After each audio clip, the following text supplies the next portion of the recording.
Black and white தமிழர்களுக்கு அன்பான வணக்கங்கள். இன்றைய அரசியல் சூத்திரம் நிகழ்ச்சியை நம்மோடு மார்க்சிஸ்ட் கம்யூனிஸ்ட் கட்சியினுடைய மூத்த நிர்வாகி திரு கனகராஜ் இணைந்திருக்காங்க. சார் வணக்கம்.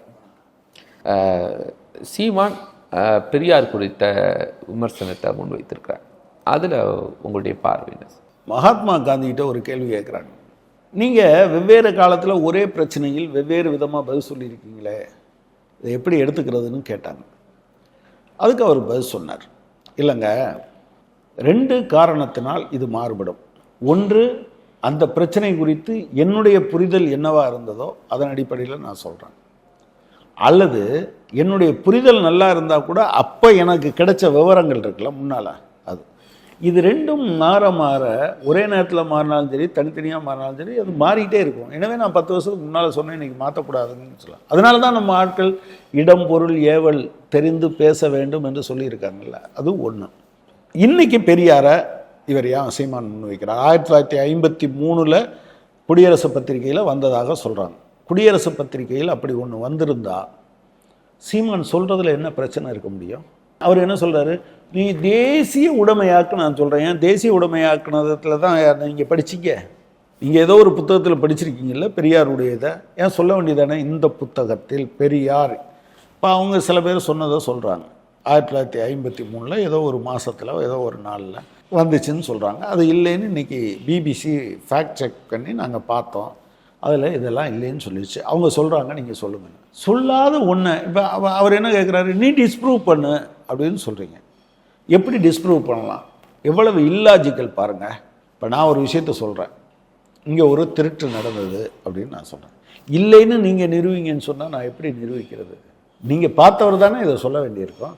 ஆமாம், நான் பார்த்தேன், கனகராஜ் இதை எடுத்தான், இவன் போகையில் நான் பார்த்தேன்னு நீங்கள் சொல்லணும். நீங்கள் படிச்சிருக்கீங்கன்னு சொல்கிறீங்க. அப்போ இந்த புத்தகத்தில் இன்னார் இப்படி ஆவணப்படுத்தி இருக்கிறார். இப்போ நான் நேற்று கூட ஒரு விஷயத்த சொன்னேன், பிஜேபிக்காரர் இதையே ஒரு டிபேட்டில் சொன்னார். நான் சொன்னேன், கோல்வால்கர் ஒரு விஷயத்த சொல்கிறார்.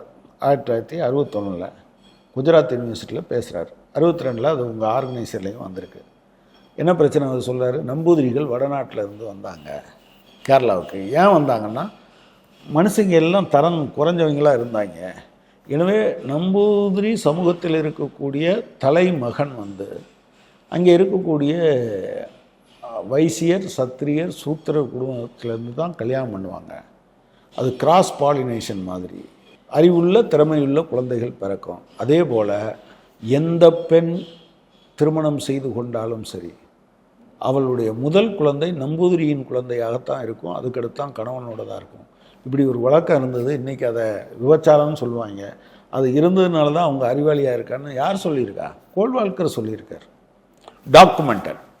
நேற்று அவர் கேட்டார், நீ திருப்பி சொல்லியா, அவன் இப்படி டேட்டை சொல்கிறான், இத்தனாம் தேதி பேசினார், இத்தனாம் தேதி எடுத்தாருன்னு சொல்கிறாங்க, நீ இல்லைன்னு சொல்லுது. அவங்களால அதை சொல்ல முடியல. அப்போ என்னென்னா, அவங்க வாய்க்கு வந்ததை பேசுகிறாங்க. ஒன்று சீமான் இன்றைக்கி நான் தெளிவாக நினைக்கிறேன், ஒன்று விஜய் உள்ளே வந்த பிறகு தன்னுடைய தளம் அறிவானத்துக்கு உட்படுத்திருக்குன்னு நினைக்கிறார். 2, இப்போ இருக்கிற எல்லா பிரச்சனைகளையும் விட்டுவிட்டு தன் மீது கவனம் செலுத்தப்பட வேண்டும் என்று நினைக்கிறார். அதனால் அப்பட்டமாக பொய் சொல்கிறார். இன்னொன்று, எல்லா தலைவர்களும் யாரும் விமர்சனத்துக்கு அப்பாற்பட்டவர் இல்லை. நெற்றிக்கண் திறப்பினும் குற்றம் குற்றமேனு சொல்கிறதுக்கு பின்னால் என்ன இருக்குது? கடவுளை வேணா இருந்துக்கோ, எனக்கு அதை பற்றியெல்லாம் கவலை கிடையாது. ஆனால் நீ சொன்னது தப்பு. கடவுளுக்கே சொல்லலான்னா அப்புறம் பெரியாருக்கு சொல்லலாம். ஆனால் அது உண்மையை சொல்லி சொல்லணும். அவர் சொன்னதை சொல்லணும். அவர் சொல்லாததை சொன்னதாக சொல்லி பண்ணுறதுங்கிறது மிக மிக தவறு. பெரியார் எல்லாத்துலேயும் சிறந்தவர்னு சொல்ல முடியாது. பெண் விடுதலையை பற்றி நீங்கள் குழந்தை பெற்றுக்காதீங்கன்னு சொல்கிறதுக்குள்ளே என்ன இருக்குது? வேறு அடிமைத்தனம் இருக்குது. தாலி கட்டிக்காதீங்க. இன்றைக்கி தாலி கட்டாமல் வாழ்கிறது இருக்கா? இருக்குல்ல, வந்துருச்சுல்ல. ஸோ இது மாறுதா? தன் காலத்தை தாண்டி சிந்தித்தவர் பெரியார் என்று சொல்ல முடியும். கம்யூனிஸ்டுகளை திட்டியிருக்காரு, அவர் திட்டாத ஆள் இருக்கா? இப்போ வெண்மணி சம்பவத்தில் கொடுக்குறத வாங்கியிருந்திருக்கலாம், கம்யூனிஸ்டுகளால் தான் நடந்துச்சு. ஆமாம், அதில் எங்களுக்கு விமர்சனம் இருக்குது. ஒரு மனிதனை ஒரு குறிப்பிட்ட விஷயத்தில் விமர்சிப்பது என்பதனுடைய பொருள் அந்த மனிதனை நிராகரிப்பதல்ல. அந்த விஷயத்தில் அவர் சொன்னது தப்பு, அவ்வளோதான். That's all, that is a matter. அதுக்கு மேலே இன்னொரு விஷயத்தில் பெரியாரை நாங்கள் விமர்சித்திருக்கோம், கடுமையாக விமர்சிச்சிருக்கிறோம். அவரும் எங்களை விமர்சிச்சிருக்கிறார். மார்க்ஸ் சொன்னதையே இல்லை, அவர் இந்த விஷயத்தில் இப்படி யோசிச்சுருக்கலான்னு சொல்கிறோம். நாங்கள் எங்கள் கட்சி திட்டத்தையே 1க்கு 2 தடவை நாங்கள் திரும்ப அதில் அமெண்ட்மெண்ட்டு கொண்டு வந்திருக்கோம். ஏன் பெரியாரோட முரண்பாடு இல்லாமல் இருக்கும், இல்லை யாரோட தான் முரண்பாடு இல்லாமல் இருக்கும். அப்புறம் இன்னைக்கு ஏன் அவர் பெரியார் தூக்கிட்டு வர்றார்? இன்னைக்கு பெரியார் தமிழ்நாட்டுக்கு பெரிய த்ரெட்டா? அதுதான் இன்னைக்கு பேசு பொருளாகணுமா? யூஜிசி இனிமேல் இவர் தமிழ் தேசியம் பேசுகிறவர், மாநிலத்துக்கு இருக்கிற உரிமையே அவன் பறிக்கிறான். இந்த சமயத்தில் அந்த டிபேட்டே வராமல் பார்த்துக்கிட்டாருங்க. உண்மையிலே பிஜேபி பெரிய அளவுக்கு யாருக்காவது அவங்க பேசியிருந்தாங்கன்னா திருப்பி அடிச்சிருப்போம். உண்மையிலே அவருக்கு பிஜேபி ரொம்ப கடமைப்பட்டிருக்கு.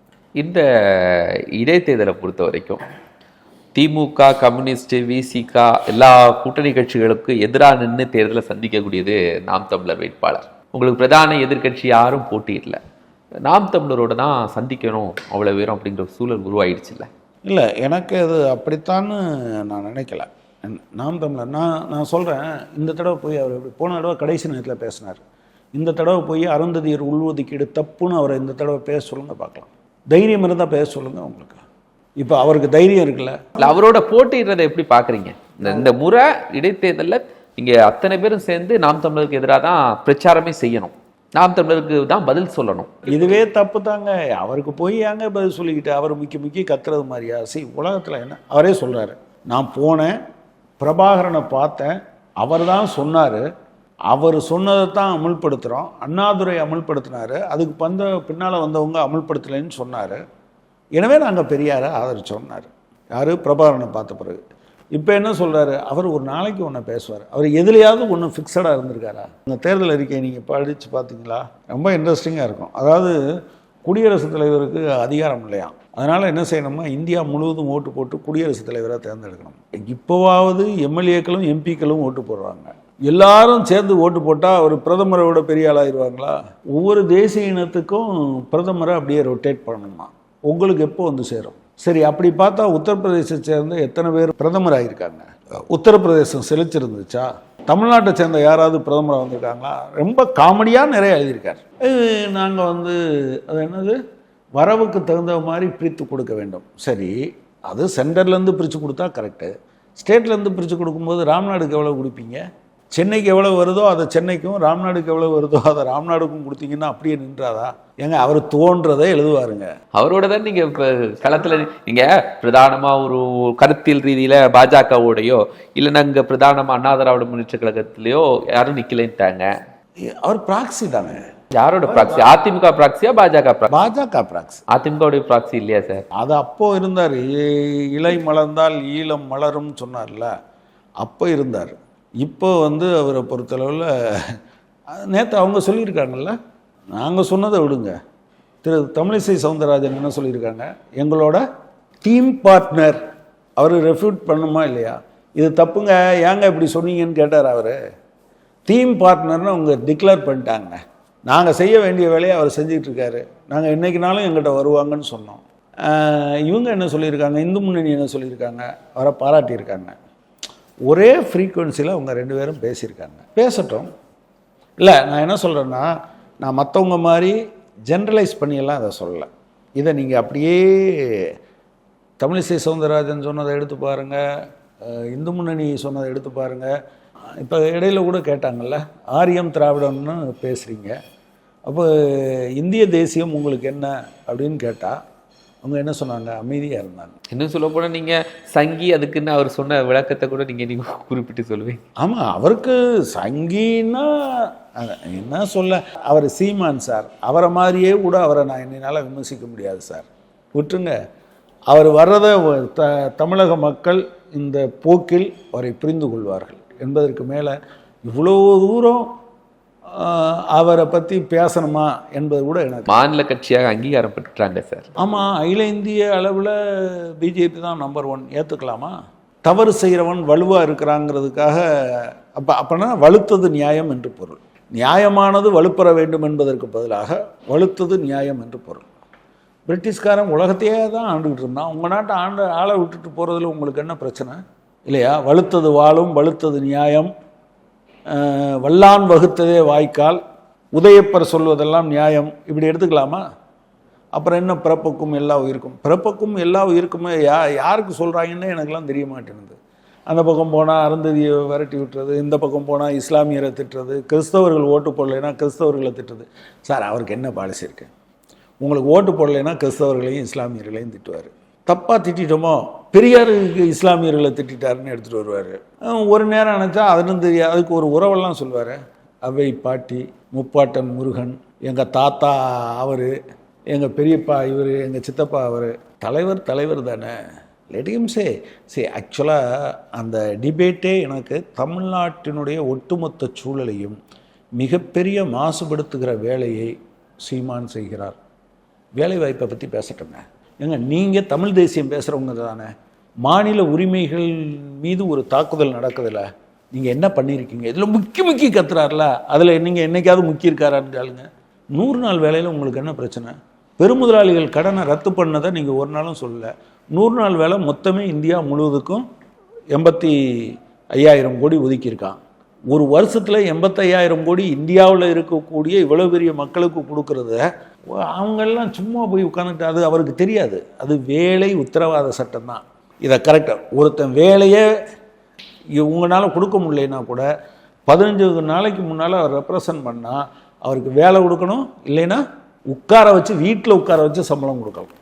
அந்த சட்டத்தையே தெரியாமல் ஒரு ரோட்டில் நின்று இவங்கெல்லாம் உட்காந்துட்டு இருக்காங்க, இது வெட்டியாக போகுது அப்படின்னு பேசிட்டு இருந்தாங்க. ஆனால் வருஷத்துக்கு சராசரியாக 2 லட்சம் கோடி பெருமுதலாளிகளுக்கு கடனை தள்ளுபடி பண்ணால் என்னைக்காவது பேசியிருக்காரா அவர்? என்னைக்காவது பேசினாருன்னு சொல்லுங்கள். அவர் கடன் தள்ளுபடியை பற்றி பேசியிருக்காரா? வரிச்சலுகை கொடுத்தாங்க. அரிசிக்கு 5% வரியை இதுவரை இல்லாத மாதிரி போட்டுட்டு, குழந்தைகளுடைய பால் பவுடருக்கு 18% வரி. நீங்கள் மிடில் கிளாஸ் இருக்காங்கல்ல, 10 லட்சத்துக்கு மேலே வாங்கினா 30% அவங்க வரி கட்டணும். ஆனால் 10,000 கோடி சம்பாதிச்சான்னா அவர் இவ்வளவு வரி கட்ட வேண்டியதில்லை, 22% கட்டினா போதும். சீமான் பேசியிருக்காருன்னு நினைக்கிறீங்க? எனவே இந்த மாதிரி கவைக்குதவாத பேச்சுக்களை தமிழக இளைஞர்கள் மத்தியில் ஒரு பேசு பொருளாக ஆக்குவதன் மூலம் வேலையின்மை, விலைவாசி உயர்வு, கிராமப்புறத்தில் இருக்கக்கூடிய பிரச்சனைகள், அல்லது பெண்கள் அனுபவிக்கிற பிரச்சனைகள், குழந்தைகள் மீதான மிகப்பெரிய வன்முறை, எதை பற்றியும் அவர் பேச மாட்டார். அவருக்கு நல்ல எதிர்காலம் இருக்குது, ஆனால் அவருக்கு பின்னாலேயே இருக்கிறவங்களுக்கு எதிர்காலம் இருக்காங்கிறது மட்டும்தான் கேள்விக்குறி. அவர் சொல்கிறத கேட்டால் தமிழகத்தின் எதிர்காலமே கேள்விக்குறி. நிறைய தகவல்களை பகிர்ந்து கொண்டிருக்கீங்க சார், மிக்க மகிழ்ச்சி. நன்றி. நேயர்களே, மற்றும் ஒரு நிகழ்ச்சியில் நாம் சந்திக்கலாம். நன்றி.